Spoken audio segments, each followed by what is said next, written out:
everyone. Today we're going to be taking a compassionate core break. You might ask, well, what is compassionate core? Well, it's just a term I came up with to talk about how many of us forget we even have a body. We tend to go and have a lot of expectations for how our body will show up, but we rarely stop to offer compassion either to the way we feel in our body physically or the way that we talk to ourselves, the way we give our own hearts and minds compassion as we show up every day and do all the things that we expect ourselves to do.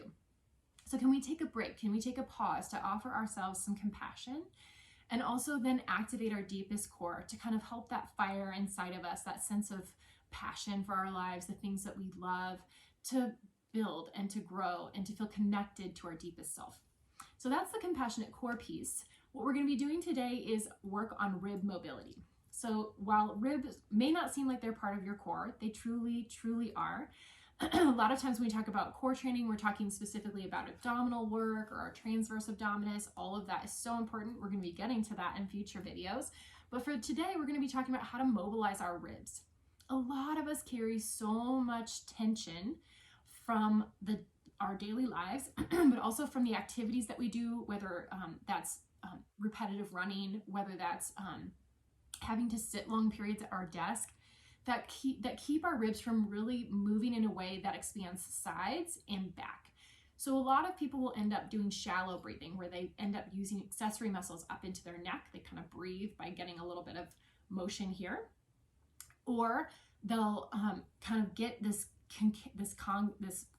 pressed in feeling of rounding their shoulders forward, which prevents us from breathing up and out to our sides and having that tall posture. I also find this rib mobility is really important for people who carry a lot of tension or restrictions in their upper back. It's also great for people who maybe have some widening of their rib cage, either from diastasis after pregnancy or perhaps even just distension through their belly that's created that widening. Also find it's really helpful for people who've had any kind of prolapse. So you can tell it's from a wide variety of people. And no matter what, this is just a great exercise to see where the air goes in your body. So much of us talk about belly breathing, wanting to breathe into our bellies. That's a lot of forward motion. Your air goes into your lungs. So let's think about how can we expand all of our lungs, not just from the front of our lungs or from the top of our lungs, but can we get that expansion from the sides, from the back? We call this 360 breathing. So this is a great way to tap into not only can we get our ribs to move, but when we're moving our ribs, we're moving our diaphragm. That diaphragm is the muscle that's that deep core muscle. Technically, it's a breathing muscle that helps us get full inhale, full exhale, but it has a huge part in supporting our parasympathetic system, which is our rest and digest system. So it's our way of calming our nervous system down. So this is also just a way to kind of tap into that as well. So as we begin with our rib mobility, we're going to be using our hands for feedback. Your thumbs are going to be on your lower back of your ribs to feel your back expansion, so breathing into your lower lobes of your lungs.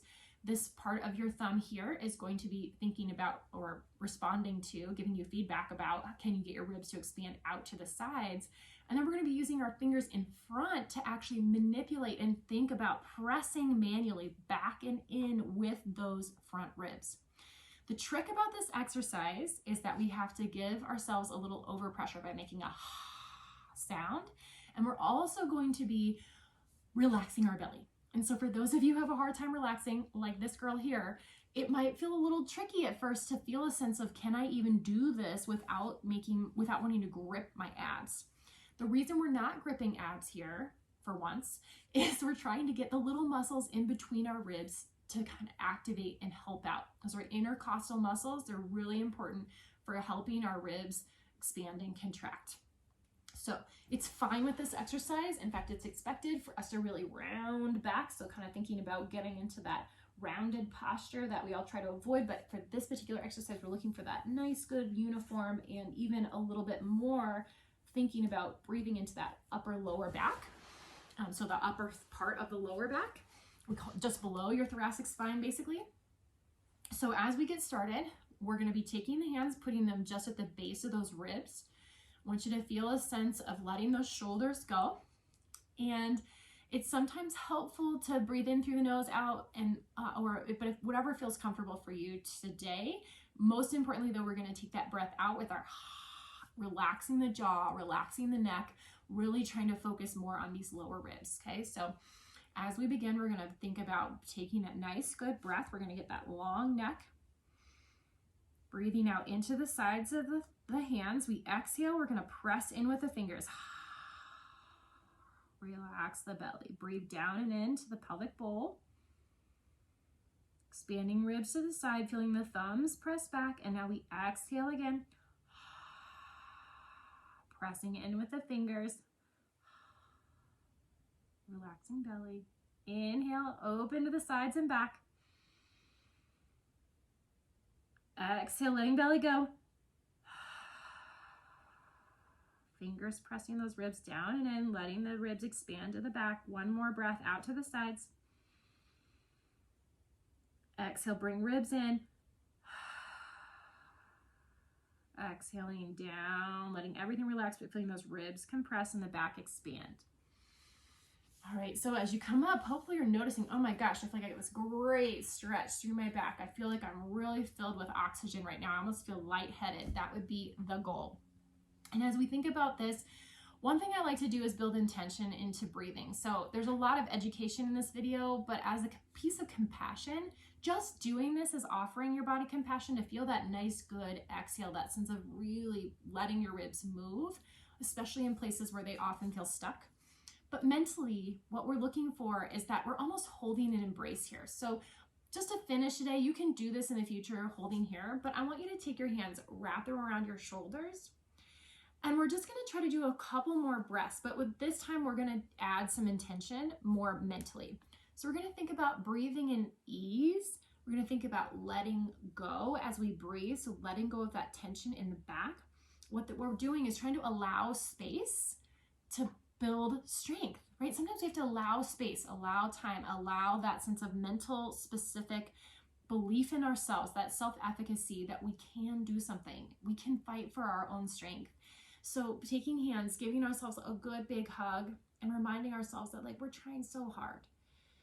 All of those things that we do, all of the ways that we're fighting for everyday things to happen, and knowing that you're holding up so much. So taking a breath in, and as you breathe, kind of breathing in this sense of strength and compassion. So we're gonna breathe in, feeling ease go into that back. As you exhale, we're gonna think strength. Giving ourselves compassion as we stay here. And move to the side so you can kind of just see my posture here. So we're gonna breathe in that sense of ease. Stretching and letting go as best we can of that tension. We're gonna exhale so that we hug the body, feeling that strength of exhaling and letting everything out. Offering ourselves compassion as we just release those muscles and that tension, that stretch that's happening. Holding our bodies and telling ourselves, good job, you're doing so good. And knowing that we can always make better choices for ourselves every single day. And yet your body's doing a lot to hold you up. So I hope that helps you today. I hope this was a great break for you. Hope you learned something new about how your body works, and I will see you next time.